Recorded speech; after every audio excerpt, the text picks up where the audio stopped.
Hi, I'm Michael Lai. For those of you who don't know me, I'm a doctor of podiatric medicine trained in the United States. I have 8 years of public hospital experience in American hospitals, rotating through various medical and surgical departments as a resident doctor, in addition to training in the podiatric specialty. Now, from 2009 to 2015, I was a senior podiatrist and then principal podiatrist at SGH. From 2016 to now, I've been the principal podiatrist at East Coast Podiatry Center, a private podiatry clinic.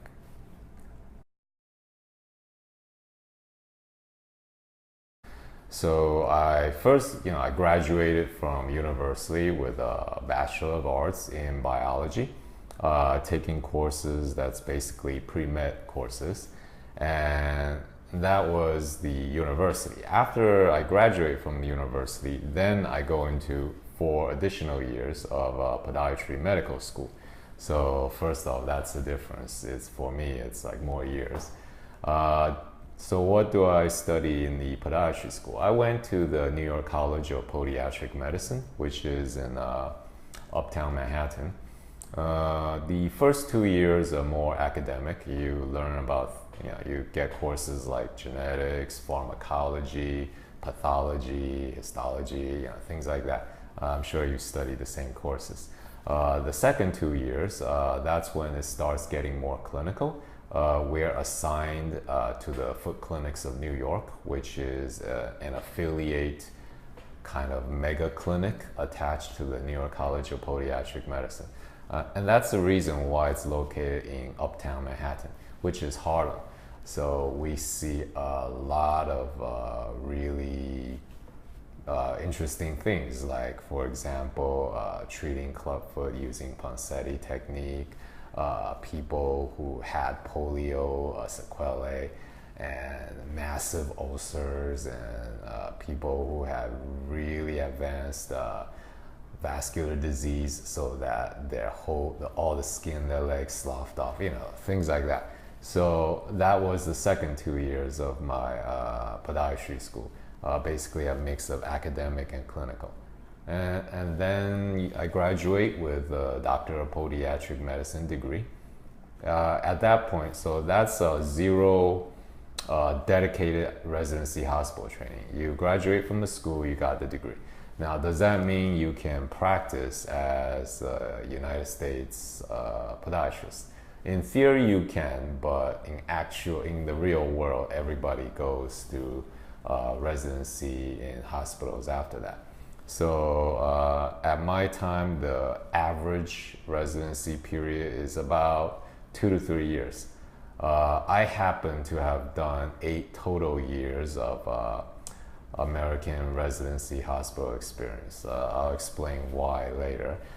First, what is residency hospital experience? So basically, I'm like a resident doctor. I rotate through all the major departments in a hospital, like internal medicine, general surgery. I also went through orthopedics, vascular surgery, radiology, pathology, infectious disease, hematology. Basically, every department in a hospital you can think of, we had to rotate through them. And when we're in whichever department, we basically do what the head of department, the head doctors tell us to do, alongside the other resident doctors. So they basically treat us like a resident doctor. You work your head off. And that's what each year of hospital residency is. In addition to, of course, doing the podiatry portion, where we follow around the podiatrist attendings, go through hospital podiatry clinics, go into the operating theater, do foot surgeries, things like that. And so anyways, why did I have to do 8 years? Is it because I love learning? Yes, part of it is because I love learning. Because imagine, if you ever watched the TV show ER, imagine every day is like that. Yes, it's grueling, but it's also very exciting. You're never gonna be able to rotate through all these medical departments ever again in your life.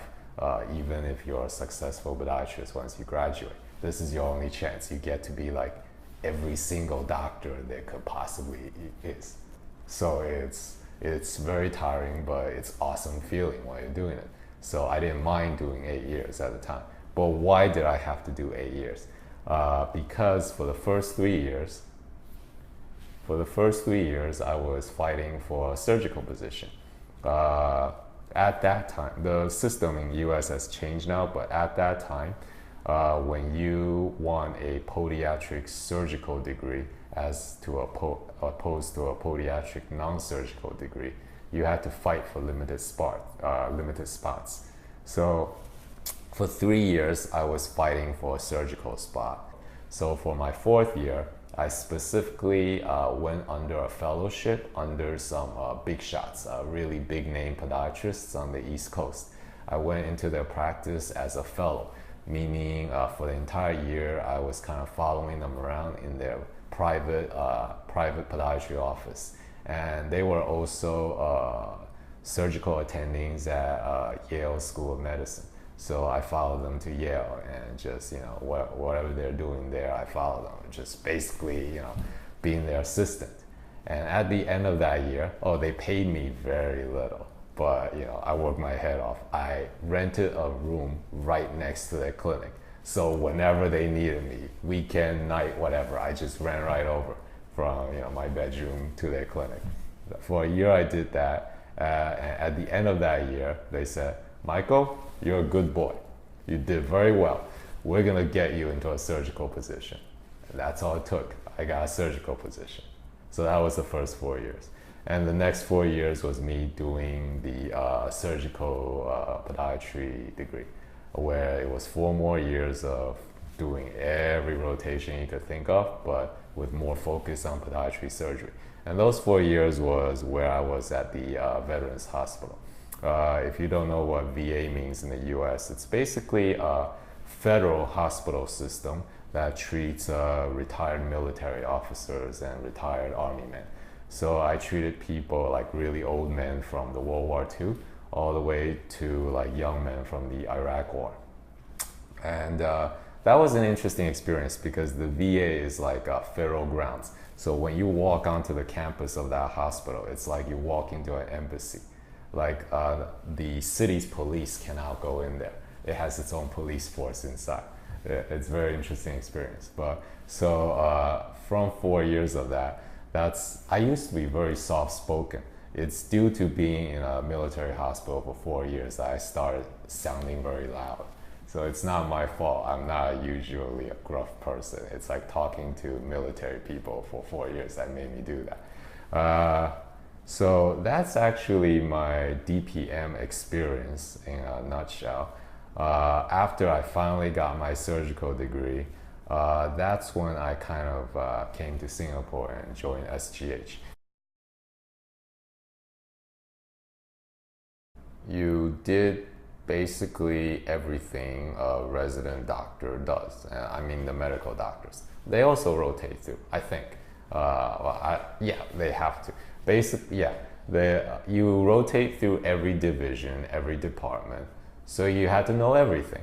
You're going to rotate through radiology. You better know how to read X-rays, MRIs, and CAT scans, or the head doctors will eat you alive.